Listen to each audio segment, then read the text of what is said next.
Welcome to the show, folks. I'm your host, Brent, Holland. There are 3 letters that make up a word in the Canadian historical annals. Those letters are OKA, OKA, the 1990 OKA crisis. Now, I lived through that, folks. And let me tell you, that was a summer that Montreal was a tinderbox. There are many sides to this story, and from my own perspective, I remember trying to get food over to a relative of mine who had 2 small kids, one with a health ailment that needed ready access to a hospital on the island of Montreal. She lived in a place which was situated on the south shore of Montreal, and in between that was a reservation called Kanawaki that the access was blocked off completely. On the other side of it all, I had a very close friend. I'm going to call her who I was in contact with, telling me of the horrible terrorism she was experiencing right on the reservation, because she's a native, folks. But that terror wasn't from the SQ, and it certainly wasn't from our armed forces. That terror was from the Warrior Society, which in my opinion that summer was nothing but a bunch of stoned-out thugs looking for a little action. Another side, a lot of racism towards natives that summer. Racism that culminated in a horrible stone-throwing incident when native people, like my friend, were trying to leave the reservation with their own kids. Montrealers stood around and threw stones at them. What was worse was the SQ and RCMP were present and did nothing to stop the stone throwing. The result was that one man was left dead. Unbelievable summer. Should never have happened. Should never happen again. The book, OKA, A Political Crisis and Its Legacy, Harry Swain. Harry Swain, folks, was right there in the forefront of it all, too, because Harry Swain, folks, served as Deputy Minister of Indian and Northern Affairs during the crisis. He was right there behind the scenes, in front of the scenes. Real life history today, folks. Harry Swain, OKA, A Political Crisis and Its Legacy, right now on Brent Holland.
Folks, if you're just joining us this afternoon, there are 3 letters that come together to form a word that strike fear into the hearts of every Canadian. And indeed, those letters are from our past, specifically OKA, OKA. There's a new book out by Harry Swain called OKA, A Political Crisis and Its Legacy. Harry Swain was right on the ground when all this took place, because Harry Swain worked serving as Deputy Minister of Indian and Northern Affairs between 87 and 92. Harry, I was in Montreal. I grew up in Montreal and have only been out of Montreal for a couple of years when OKA took place. And I can remember distinctively the friction between many, many sides, not just between native and non-native in Montreal, but also between native and native. Just for those folks that weren't around in those days, perhaps tell them a brief overview of what took place.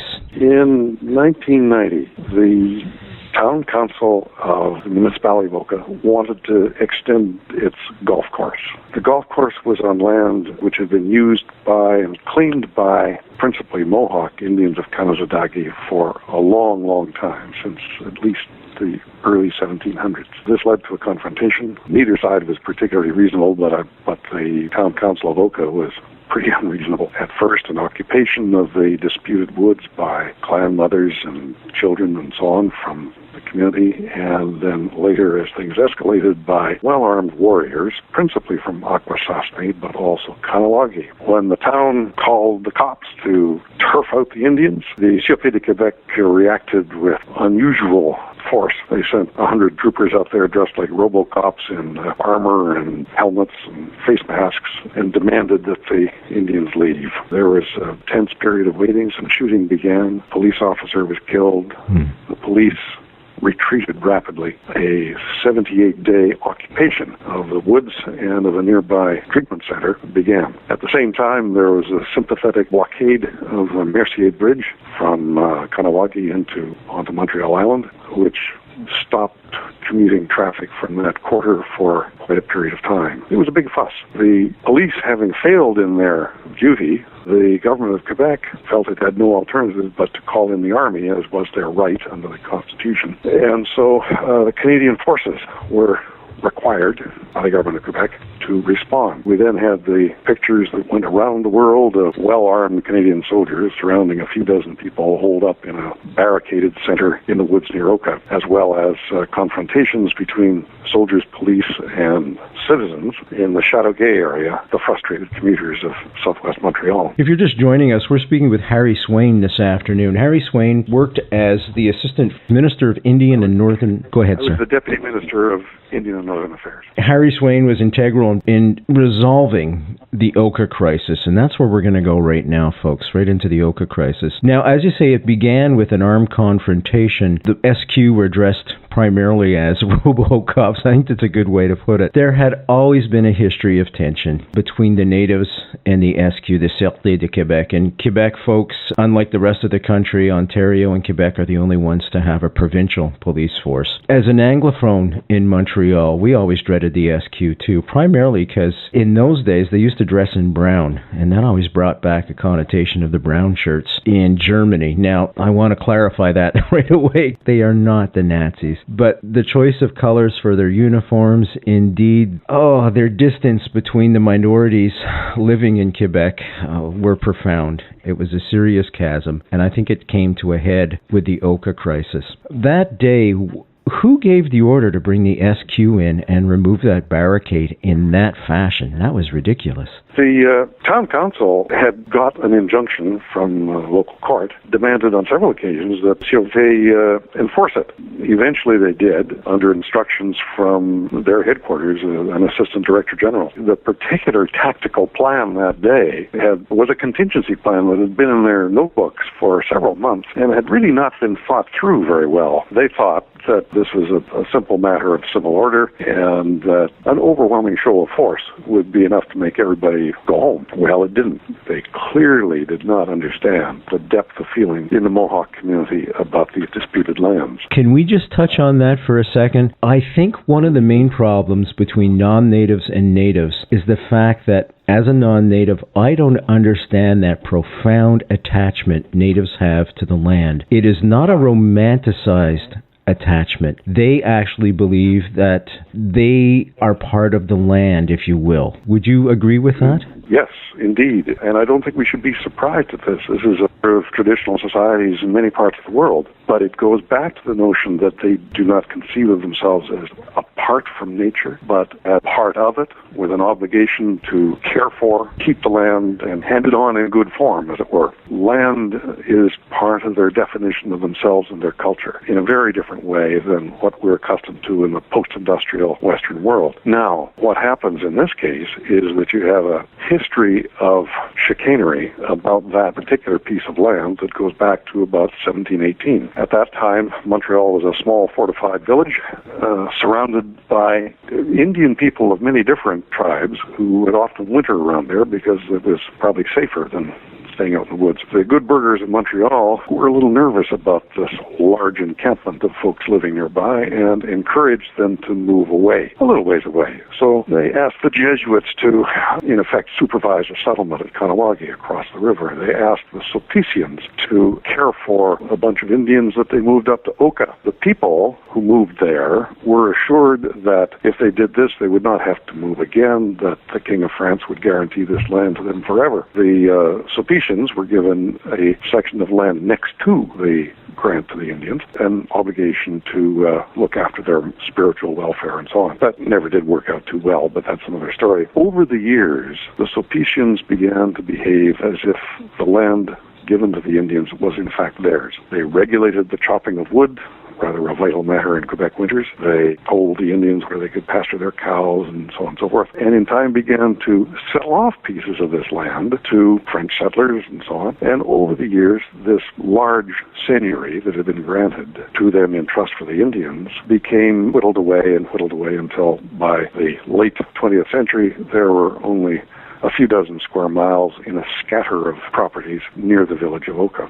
The way in which this land went from being a grant to the Indians, which was arguably the king's original intent in 1718, to being a property of the Sulpicians is not one of the nicer stories of our colonial history. Finally, when the Sulpicians ran out of anything left to sell, they, in effect, gave it to the federal government in 1945, and the feds have owned the land in trust for the Indians ever since. The Indians have felt that the original roughly 265 square miles of the seigneury of Oka is in fact theirs, and theirs in that old sense of they belong to it rather than they own it in fee simple and they can divide it up and sell it and develop it in the ordinary modern Canadian way. Folks, our guest this afternoon, Harry Swain, worked in 9 federal departments between 1971 and 95, serving as Deputy Minister of Indian and Northern Affairs from 1987 to 1992, which put him center stage in the Oka crisis. And he's got a great book out called Oka, A Political Crisis and Its Legacy. And I would say it's probably, for lack of a better way of describing it, the Bible on the Oka crisis, because it examines both sides very thoroughly. What are the lessons we have learned from the way we dealt with the Aboriginals that day? One lesson is that if we take some of these old land disputes and we treat them lightly and poorly and we license non-Indian people to develop the lands and so on and so forth, then we're going to have the kind of problems that we've seen at Oka and at Caledonia and probably in other places yet to come. We have a whole desk drawer full of Indian land claims around this country. Many of them have merit. They need to be dealt with. Can't all be done overnight. We can whittle away at this steadily. We can settle these things. And only when we have dealt fairly with the past do we have much hope of creating a reasonably decent future. Now, fortunately, the federal government has finally created an independent specific claims tribunal. And once that gets up and running, it should help resolve some of these fights. So that's one. We've got to deal fairly with the past. The second thing is we've got to know about the past. Most Canadians have precious little knowledge of our history and probably not much more interest. We've got to get over that. Nothing in Indian country is understandable unless you have a taste for history, unless you understand that every file has a 200 or 300-year-old tale on it. Folks, the book we're talking about today is Oka, Political Crisis and Its Legacy, www.brenthollandshow.com. As always, click on the book cover. It will take you right to a place online where you can order it. I'm going to quote something from the book. Human rights abuses occurred during the Oka crisis at the hands of all parties. Some were inexcusable under any circumstances, as when the SQ and the RCMP stood aside while Mohawk evacuees were stoned by the LaSalle mob. Now, I have a bunch of friends who live in, we used to call it Kanawaki. It's an Indian reserve on the south shore of Montreal, the southwest shore of Montreal, and it is linked to a small little city within the city of Montreal. They call it a borough now called LaSalle, which is about 90,000 people. It's linked by a bridge called the Mercier Bridge, and this bridge spans, of course, the St. Lawrence River. This is what the natives at Kanawaki closed down so commuters could not get across the bridge, because most people work off island and then just travel to the island. My friends who were stuck inside the reserve, there was some tension between the natives inside the reserve and the warrior society. And that's where I'd like to go now, if you wouldn't mind, Mr. Swain. I'd like to talk about that tension within. There are many tensions, some of them, some sense, imposed by the larger society. But let's say, broadly speaking, there are people of quite traditional belief, both cultural and religious, followers of the great law of peace, which goes back before European settlement. They don't believe, in general, that gambling or smuggling are honorable ways of making a living. They don't see them as consistent with the great law of peace. There are others who see this as great economic opportunities, and since in many places on both sides of the line they may be illegal activities, they've grown a group of young men who mix, as it were, Mohawk nationalism with being a well-armed militia who supports some of these illegal activities. There are many fissures within Mohawk society, and in Kahnawake in particular. Some of them, quote, our fault. They had a traditional way of selecting leaders, which is very interesting, and one can read about it, and in fact quite highly democratic in its way. The federal government decided that that wasn't adequate, and so in 1899 and again in 1924, they sent the cops onto the reserve to demand that they have elected governments under the Indian Act. Elected chief and council every 2 years and so on. This was resented. But in order to get the federal bucks, they had to comply. And so for 100 years now, we've had two uneasily coexisting forms of government at Kahnawake. If you overlay on that the fact that from French times onward, we have had both Catholic and a variety of Protestant proselytizers and priests and whatnot coming on reserve, telling them that the old ways were no good and that their particular brand of Christianity was the only way to salvation. You have another set of cleavages imposed on the community by the Europeans, by Canadians. If you then think that, like any community, you're going to have people who have different ideas on different topics, just like we have different political parties in the larger society, it's not surprising that it's sometimes difficult for Kahnawake or Kanesatake to come to a decision about things. There's a great deal of internal composing of views that needs to take place. Lots of factions, and some of it our fault. And I want to close that arc up about the LaSalle incident, because what happened, folks, was, as I said, I had friends living there. Gunshots would come through the windows. They had kids growing up, little toddlers. So it came to a point where they wanted to be evacuated. So they crossed the bridge in a convoy of cars. When they reached the northern shore, the LaSalle part of Montreal, there were people standing on either side of the highway where the bridge empties out onto, throwing stones and rocks.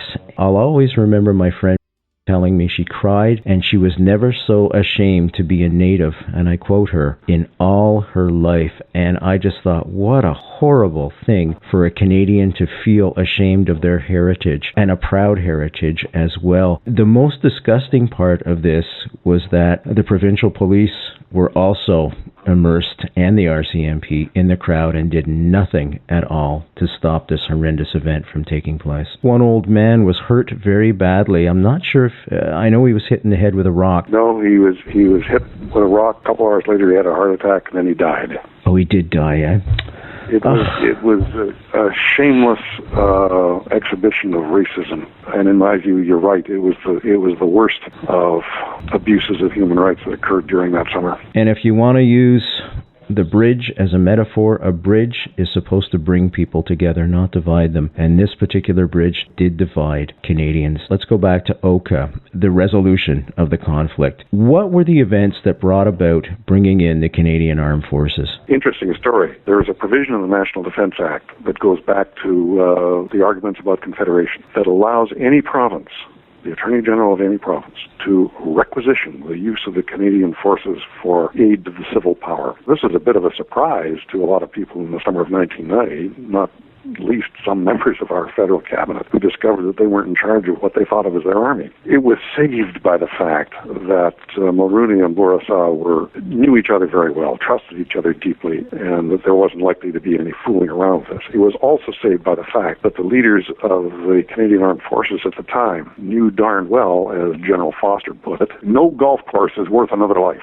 These fine soldiers were determined that they would indeed enforce the law, but they would do it slowly. They would do it by signaling every move in advance so jittery people wouldn't start shooting. They would put in the field an overwhelming force, and they would allow time to do its thing rather than start using that force. This is uncomfortable for some of the politicians because it meant that the affair went on longer than it might otherwise have done. As General de Chastelain said at the time, when asked by one of the political leaders, how quickly could you put this down? He said about 20 minutes, but we are not going to do that.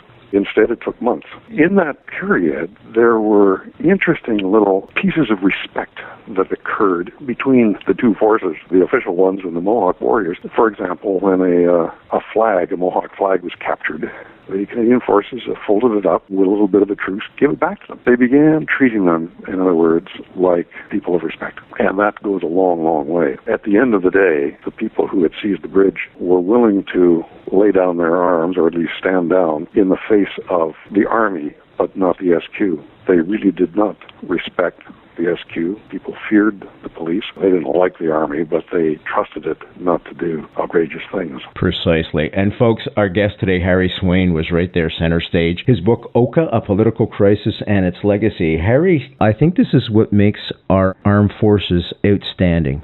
They shone because it could have been a disaster for the armed forces, and you write about this in your book. They were right on the line. If somebody had been shot by the armed forces in OKA, it would have been disastrous, absolutely disastrous for the armed forces. They would have been seen as aggressors, oppressors, etc. Instead of that, they not only disarmed them physically, but as you say, showed respect. And this is something that is so integral in this story, the way it was resolved. And everybody remembers those pictures of LeMay and Lasagna facing off, and Lasagna's trying to edge him into a fight, and LeMay just stands there and just stares at him. It's a classic photo. Might be the most famous Canadian photo of all times. Brent, I got to correct you on that one. It was Corporal LeMay was the gentleman who was shot at. Oh my gosh, it was. I said LeMay. I apologize. What was the soldier's name? Private Cloutier.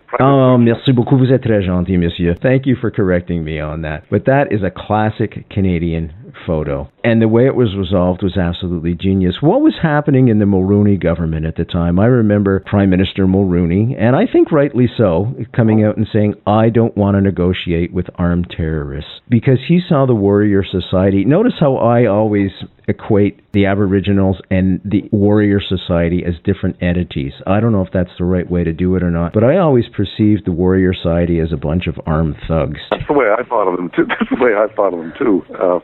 Not a popular view in the press, but there we are. There were a number of things going on within the government at the time, which I don't think were well understood by the Mohawk side as things went on. First, you may recall that it was at the end of June of that year that the Meech Lake Accord finally broke down.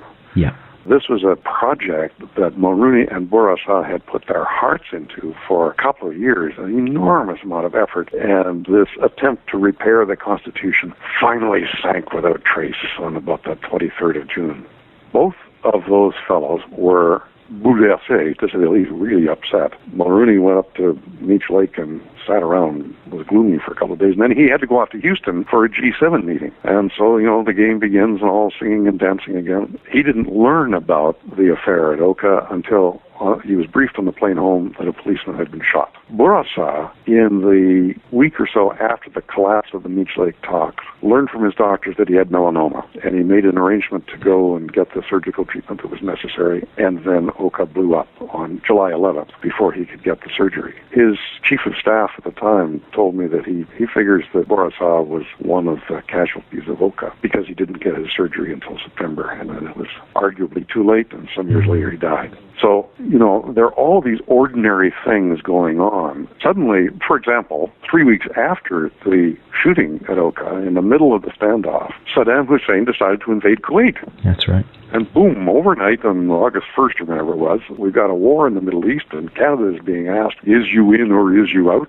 The President of the United States called the Prime Minister of Canada, and it was very quickly agreed that Canadian forces would be there, details to follow. It's then up to de Chastelain and his general staff to figure out how the Canadians would best support the reversal of Saddam Hussein's invasion. It was a busy summer for a lot of people. It sure was, and we have to look at the global context as well, and that's a very, very good point, and sometimes it's overlooked when we just look at a microcosm instead of the macrocosm. That's a good point, Mr. Swain. Folks, our guest this afternoon, Harry Swain. He was center stage during the OKA crisis, and he's written a book about it. He was serving as Deputy Minister of Indian and Northern Affairs from 1987 to 1992. Are we doing better these days?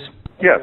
Yes, I think we are. In a number of respects, we have a much better informed press and media than we did then. There is more coverage of Native issues in Canada. There is a greater diversity of opinion. In the late 80s, what few articles you'd see would be the sort of hand-wringing thing about conditions are terrible and it's all our fault. So